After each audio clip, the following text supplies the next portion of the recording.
Nah. Centang. Nih. Hadir. Tanda tangan.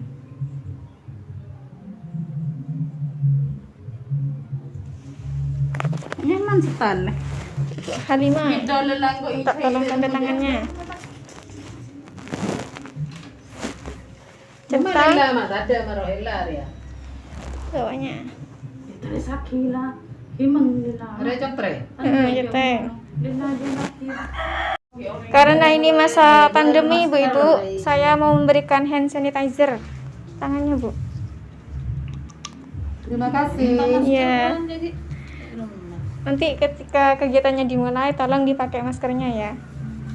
Ya. Kamlah. Mbak moderatornya juga.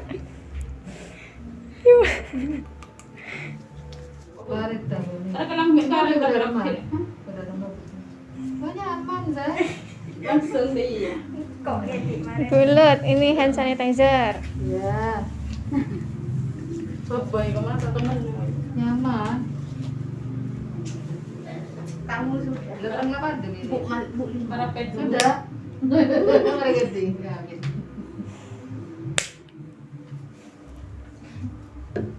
Mayoritas Madura ini. Ini Ibu Rehana, hand sanitizer. Tangan. Terima kasih. Ya.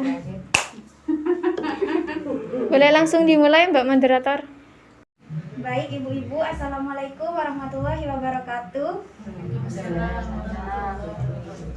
Sebelumnya bagaimana nih kabar ibu-ibu semua? Baik.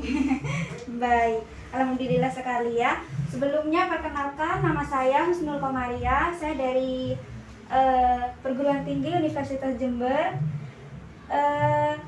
Di sini saya sebagai moderator untuk memandu acara kegiatan ceramah pada kesempatan di siang hari ini.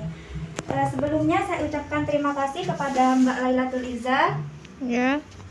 selaku pengusul atau penyelenggara karena ia telah mempercayakan saya untuk menjadi moderator dan kegiatan ceramah solusi mengatasi anak tantrum pada wali murid di Desa Liprakkulon, Kecamatan Banyuanyar, Kabupaten Probolinggo. Dan tak lupa pula ucapkan terima kasih dan selamat datang kepada ibu-ibu wali murid dari TKB Adasuki yang telah mau meluangkan waktunya pada minggu siang ini. Sebelum memulai kegiatan siang ini, marilah kita berdoa terlebih dahulu agar acara dan ilmu yang diterangkan oleh narasumber dapat bermanfaat bagi kita semua. Kita berdoa dulu. Al-Fatihah. A'udzubillahi minasyaitonirrajim. Bismillahirrahmanirrahim. Bismillahirrahmanirrahim. Berdoa selesai. Amin. Ibu wali murid TKB Adasuki yang saya hormati, seringkali ketika ibu-ibu mengasuh anak mestinya sering menghadapi sikap anak yang rewel ya, kadang keras kepala, sering marah-marah, bahkan sampai nangis seperti itu. Perilaku tersebut disebut dengan anak tantrum. Hal ini tentu membuat ibu-ibu pasti kewalahan atau ikut emosi ya Bu, betul apa tidak? Betul. Jadi gimana cara mengatasi anak tersebut? Pada kesempatan kali ini semua akan dibahas oleh narasumber kita, Mbak Lailatul Iza, melalui kegiatan ceramah solusi menghadapi anak tantrum pada wali murid di Desa Liprakwetan Kulon, Kecamatan Banyuanyar, Kabupaten Probolinggo. Selanjutnya saya persilahkan kepada Mbak Lailatul Iza untuk menyampaikan materinya. Baik, mohon perhatiannya Ibu. Assalamualaikum warahmatullahi wabarakatuh. Waalaikumsalam.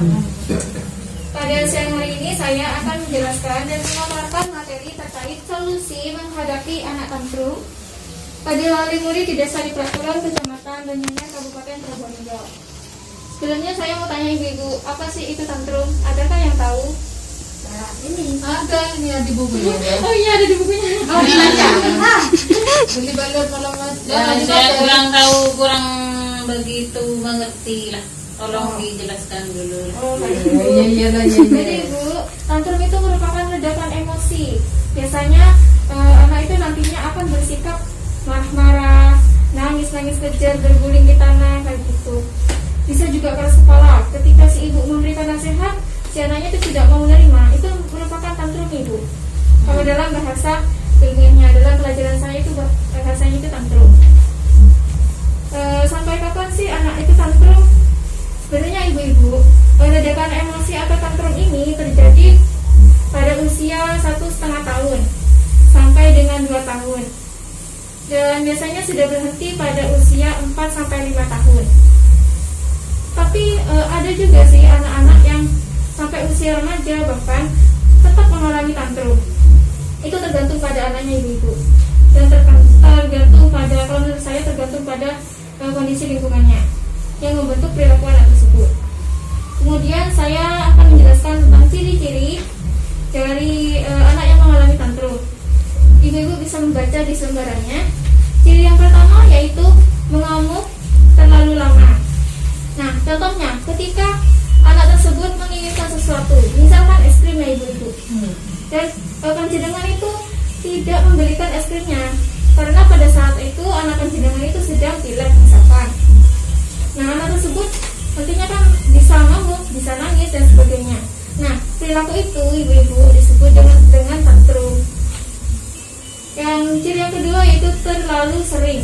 Nah, maksud terlalu sering di sini yaitu misalkan hari ini anaknya panjenengan nangis, terus kalau dalam bahasa Mandarin itu ngosok gitu loh, ngambek, terus keras kepala, tidak bisa diajari dan maunya sendiri. Dan hari besoknya lagi itu terjadi lagi ibu, tetap nangis, tetap maunya sendiri, tidak bisa diberikan nasihat. Itu ciri dari anak tantrum ibu. Terus ciri yang ketiga itu melukai diri sendiri. Maksud melukai diri sendiri itu misalkan ketika anak ibu menginginkan sesuatu, misalkan menginginkan mobil atau menginginkan sesuatu barang yang mahal, dan panjenengan itu tidak bisa memberikan barangnya. Anak tersebut biasanya terjadi pada usia balita ya. Anak tersebut itu akan guling-guling di tanah atau intinya ngamuk lah. Nah, ledakan emosi dari anak tersebut bisa melukai, misalkan melukai betisnya atau melukai tangannya gitu. Dan selanjutnya ciri yang keempat yaitu menyakiti orang lain di sekitar. Biasanya kalau anak itu tidak terpenuhi keinginannya, anak tersebut itu biasanya mukul-mukul orang ibu, atau bahkan mukul panjenengan sendiri. Mungkin panjenengan sudah berpengalaman ya dalam mengasuh anak. Pengalaman berarti. Iya. Betul sekali ibu. Pengalamannya ibu itu seperti apa? Apakah panjenengan pernah dipukul sama anaknya ketika keinginannya itu tidak terpenuhi? Ya, Iya, seperti itu lah. Iya. Itu tantrum ibu namanya. Kemudian ciri yang kelima yaitu tidak mampu menenangkan diri sendiri. Maksudnya apa? Ketika dia itu merasa bosan atau merasa keinginannya tidak terpenuhi atau merasa panjenengan itu terlalu cuek, maka anak tersebut itu akan meluapkan emosinya kayak ngambek, marah-marah ke panjenengan, terus nangis-nangis, rewel. Itu merupakan tanda dan ciri-ciri dari tantrum ibu. Terus berapakah rata-rata durasi tantrum? Nah, durasi tantrum itu tergantung pada usianya ibu. Kalau usia di sini tertera 1 tahun, tantrumnya itu biasanya 2 menitan. Bisa juga lebih sih, tapi umumnya 2 menitan. Terus pada usia 2-3 tahun, durasi tantrumnya itu sekitar 4 menitan. Dan pada usia 4 tahun, durasi tantrumnya itu 5 menitan ibu. Dan apakah semua anak itu mengalami tantrum? Jawabannya itu tidak semua ibu. Kalau ibu perhatikan, kadang-kala itu ada anak yang kalem, ada anak yang biasa saja gitu. Dan ada pula anak-anak yang ketika keinginannya itu tidak terpenuhi, anak tersebut bisa ngamuk-ngamuk, nangis-nangis dan sebagainya. Terus kenapa anak tiba-tiba tantrum? Nah, penyebab tantrum itu sendiri ada dari berbagai faktor ibu. Bisa disebabkan oleh rasa kesal, marah, dan frustasi. Bisa juga muncul karena anak itu merasa lelah ibu, lapar dan tidak nyaman. Tidak nyaman itu maksudnya ketika anak itu berada di suatu ruangan, misalkan ruangannya itu bising dan anak itu tidak suka keramaian atau kebisingan, maka anak tersebut akan merengek dan akhirnya terjadi tantrum.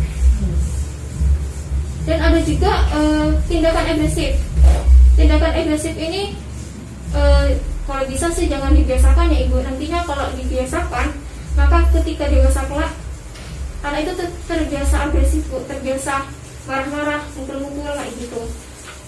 Terus ada faktor penyebab tantrum. Nah, kalau ibu baca di situ, saya mengambil sumber dari popmama.com. Di situ ada 5 faktor, yaitu ada faktor kelelahan. Maksudnya faktor kelelahan itu bu, ketika anak itu pulang sekolah dari TK ya, anak itu biasanya capek bu. Perlu saya ingatkan bahwa kecapean antara orang dewasa dan anak-anak itu beda tingkatnya ibu. Kalau orang dewasa seperti panjenengan kan capeknya karena cuci, apalagi nyapu dan sebagainya, itu membuat anda capek. Nah, kalau anak kecil itu dia hanya bertepuk-tepuk tangan menggambar itu sudah capek bu. Kalau menurut panjenengan kan tidak mungkin capek. Artinya tidak terlalu capek bu. Tapi menurut anak tersebut itu sudah sangat melelahkan ibu. Nah, karena kelelahan itu nantinya menyebabkan tantrum. Silakan masuk adik-adik, gabung gak apa-apa. Gabung tidak apa-apa. Saya lanjutkan ya. Kemudian faktor yang kedua itu faktor kebosanan ibu. Faktor kebosanan di sini maksudnya adalah pada masa pandemi ini kan anak-anak itu semuanya belajar dari rumah, tugasnya dari rumah. Nah, hal itu bisa menimbulkan rasa kebosanan pada anak. Cara mengatasi rasa bosan tersebut adalah dengan menciptakan APE ibu atau alat permainan edukatif, di mana ibu-ibu sendiri menciptakan suatu permainan, bisa seperti kertas digambar menjadi bentuk orang-orangan dan sebagainya, dan kemudian mengajak anak tersebut bermain. Kalau panjenengan tidak bisa mengalihkan perhatiannya, maka akan menimbulkan rasa kebosanan yang berlebihan yang nantinya akan menjadi tantrum. Terus faktor yang ketiga itu anak gampang lapar. Saya mau tanya, anak panjenengan itu mudah lapar atau tidak?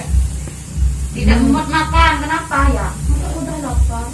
Oh, tidak muat makan. Gimana? Biasanya kan itu kalau saya baca di internet itu tergantung anaknya tidak selera bu. Misalkan panjenengan hari ini masak nasi, dan sedangkan anaknya itu tidak mau makan nasi gitu loh bu, pengennya makan coklat kayak gitu. Intinya harus disesuaikan dengan seleranya si anak itu. Bisa, misalkan anak ibu tidak mau makan nasi, ibu bisa memasak lainnya seperti maybe apa namanya, itu bubur. Itu kan meskipun tentunya hampir sama, tetapi rasanya itu agak beda. Kalau menurut saya itu lebih enak kayak gitu bu. Iya, maunya itu lain-lain. Ya, artinya makanan itu harus bervariasi bu. Pasti enak. Memang begitu ibu, untuk merawat anak itu butuh ekstra kesabaran yang lebih.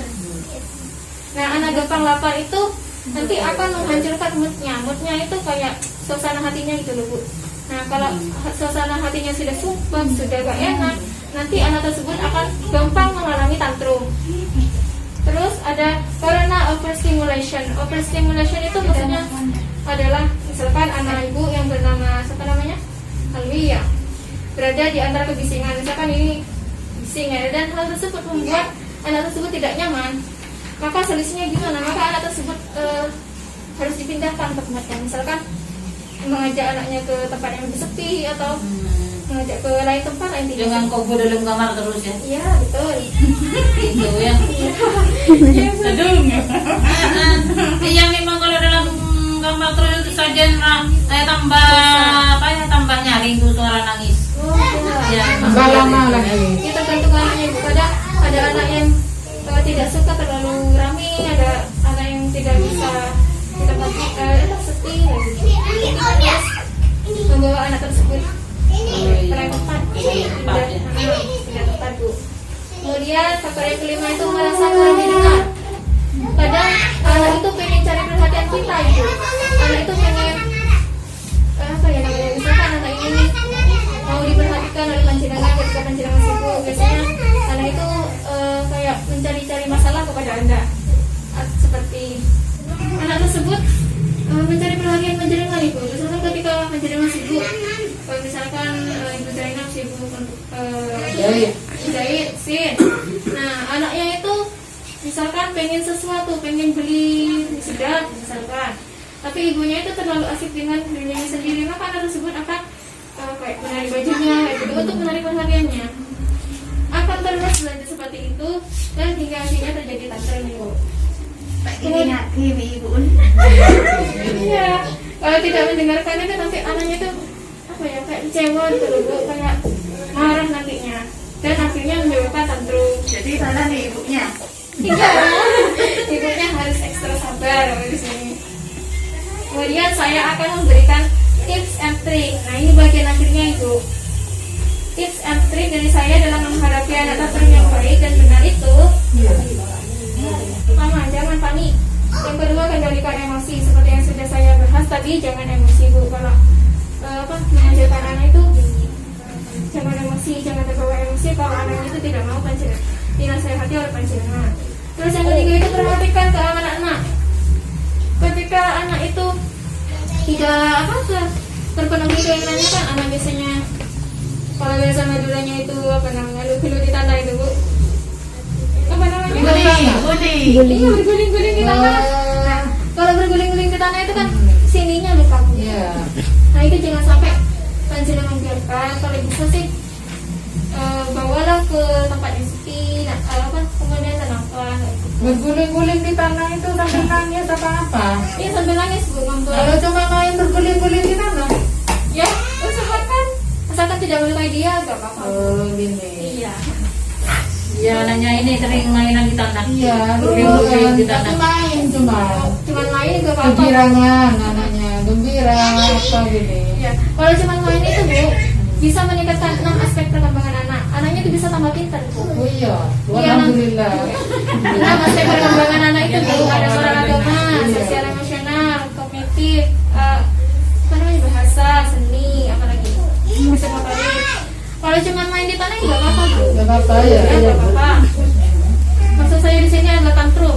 Anaknya ketika ada tantrum bu, nangis-nangis terus guling-guling ke tanah, itu kan melukai dirinya sendiri. Iya. Kemudian alihkan perhatian anak. Ketika panjenengan sudah kewalahan menghadapi anaknya yang mau makan es krim tapi anaknya itu sakit, maka panjenengan itu harus bisa mengalihkan bu.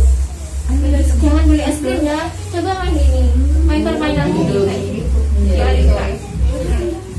Kemudian berikan sentuhan kasih sayang. Ibu itu kalau anak kecil itu diberikan kasih sayang, insya Allah nanti ketika dia dewasa anak tersebut juga akan menyayangi panjenengan ibu. Tergantung dari perlakuan panjenengan ke anaknya. Intinya harus memberikan kasih sayang karena itu penting bu. Yang keenam itu berikan penjelasan kepada anak. Nah, seperti permasalahan dari Ibu Khairiyah tadi, maka caranya apa? Harus diberikan penjelasan lebih, menggunakan bahasa yang lebih halus dan jangan mudah terpancing emosinya. Kemudian Iya. Yang mau menahan emosi itu sulit kan? susah memang. Saya juga tipikal orang yang rada juga kalau dipancing aja. Tapi banyak kesulitan. Terus jangan menuruti semua kemauan anak. Nah, tadi saya jelaskan bahwa salah satu menghadapi anak tantrum kan dengan dituruti keinginannya. Tapi tidak semua keinginan anak itu harus kita penuhi bu. Kita itu harus mendisiplinkan anak. Misalkan hari ini anak tersebut dibolehkan beli es krim, terus besoknya itu dan besoknya lagi itu jangan bu, karena itu akan menimbulkan penyakit pada anak itu. Intinya harus disiplinkan, diatur bu. Terus yang ke-8 itu mencegah tantrum. Kalau bisa panjenengan sebagai orang tua itu harus memahami anaknya itu lebih dalam. Misalkan kalau anak saya itu diam, apa yang harus saya lakukan? Ketika anak saya marah, apa yang harus saya lakukan? Jadi panjenengan itu sudah ada gambaran bu, sudah tahu apa yang harus dilakukan. Kurang lebih seperti itu bu materi yang saya sampaikan. Kurang lebihnya mohon maaf. Wassalamualaikum warahmatullahi wabarakatuh. Baik, terima kasih Mbak Lailatul Izzah atas paparan yang begitu menarik. Ibu Wali Murid TKB Adasuki yang saya hormati, kini tiba saatnya kita masuk pada sesi diskusi. Dipersilahkan kepada ibu sekalian jika ingin bertanya, saya beri waktu 2 menit. Ini masa tanya. Tanya ya. Saya tanya ya. Ya boleh Bu, silakan. Yang disebut anak tantrum, kalau anak marah tidak sampai 5 menit, apa dikatakan anak tantrum itu? Oh begitu Bu. Iya.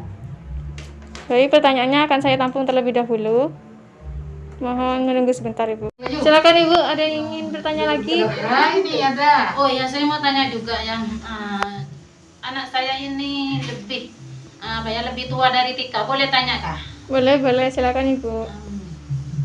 Gitu, kalau anak saya itu saya peringatkan, tanya saya urusan seragam. Itu apa? Jawab tidak betul. Saya marah-marah. Anak saya itu marah-marah juga, emosi lah. Suka emosi, suka marah, sampai marah-marah itu tak mau makan. Satu hari itu tak mau makan, sampai tidak mau makan. Saya suruh makan, tidak makan. Itu saya adalah tinggi juga, gimana itu kalau boleh yang cara solusinya. menasehatinya yang betul, yang baik, bisa dimengerti oleh anak saya gimana gitu.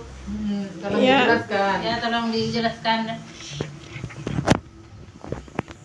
Baik Ibu, akan saya jelaskan sebisa saya. Sudah tidak ada yang mau bertanya lagi kan ya? Jika tidak ada pertanyaan akan saya tampung terlebih dahulu. Ini 2 orang cuma yang nanya. Oh iya Bu. Pertanyaan akan saya tampung terlebih dahulu ya. Tadi kan Ibu siapa namanya? Ibu Khairia kan bertanya. Ya, Gimana pertanyaannya Bu? tadi ya. Iya Oh iya, anak saya sudah bukan Tika lagi. Iya, kelas berapa Ibu? Kelas 3 SMP. Oh iya. Terus Suka ngambek dah. Maunya kalau ngomong itu maunya sendiri. oh iya. Orang tua itu kurang memperhatikan. Itu seperti menangnya sendiri kalau tak mau diajari. Kalau saya ngomong itu diam saja lah gitu katanya. Suruh diam. Jangan banyak ngomong dulu gitu. Oh iya, kalau seperti itu ya gimana ya? Apa ada itu ini ada masalahnya? Doa itu kah gimana? Oh iya. Kalau dari saya pribadi Bu, caranya itu panjenengan itu harus benar-benar berdoa meminta kepada Allah semoga anak panjenengan itu dibukakan hatinya, semoga anak panjenengan itu bisa mendengarkan apa yang dinasehatkan oleh panjenengan. Ya itu yang pertama itu. Atau bisa juga panjenengan itu kayak minta syarat ke Pak Kiai gitu Bu. Semoga anaknya itu lebih mendengarkan ilmu lagi, lebih menjadi anak yang lebih baik dan iya, minta doa, intinya minta doa itu. Kemudian harus diberikan pengertian lagi Bu, meskipun anak itu tidak mau mendengar nasihat panjenengan, tapi panjenengan itu tetap harus ngomong. Karena kayak biasanya anak SMP ya Bu ya, anak SMP itu labil Ibu. Memang dunianya itu sudah cukup luas kalau menurut saya. Yang dipikirkan itu banyak, misalkan kayak percintaan, terus pertengkaran dengan temannya, dengan hubungan dengan keluarganya dan sebagainya. Pikirannya itu sudah luas, tidak seperti anak-anak. Kalau anak-anak kan tidak tahu kan cinta-cinta itu apa, terus kalau bertengkar dengan temannya gak kepikiran lah intinya. Kalau anak SMP itu lebih ke kompleks, lebih kepikiran gitu. Jadi intinya ibu itu harus memberikan penjelasan yang lebih baik. Bisa ketika panjenengan menjelaskan ibu bisa diberikan makanan gitu.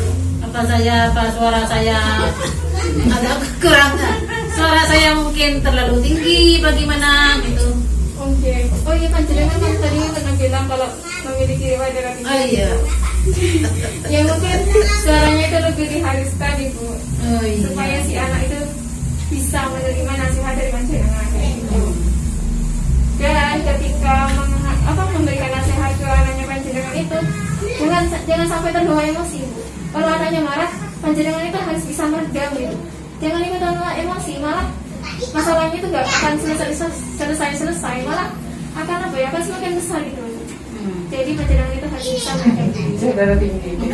Iya, jadi bersabar. Dia ngamuk ya. Kalau dia biar ya kok ya.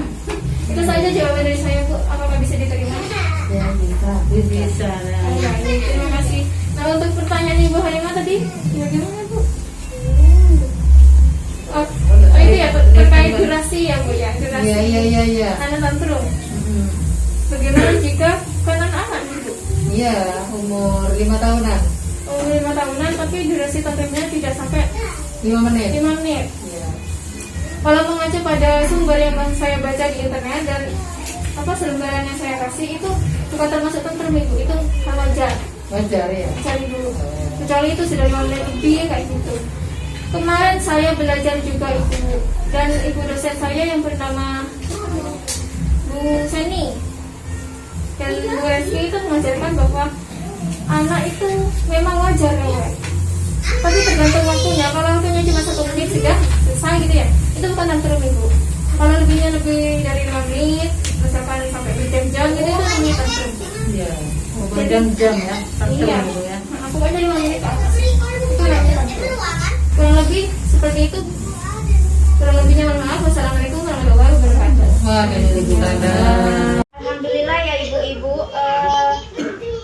dengan rangkaian acara ceramah solusi menghadapi anak tantrum pada hari ini sudah terlaksana dengan baik. Kita sudah mendapat pengalaman berharga dari tips dan trik menghadapi anak tantrum yang baik dan benar dari Mbak Lailatul Iza selaku narasumber kita.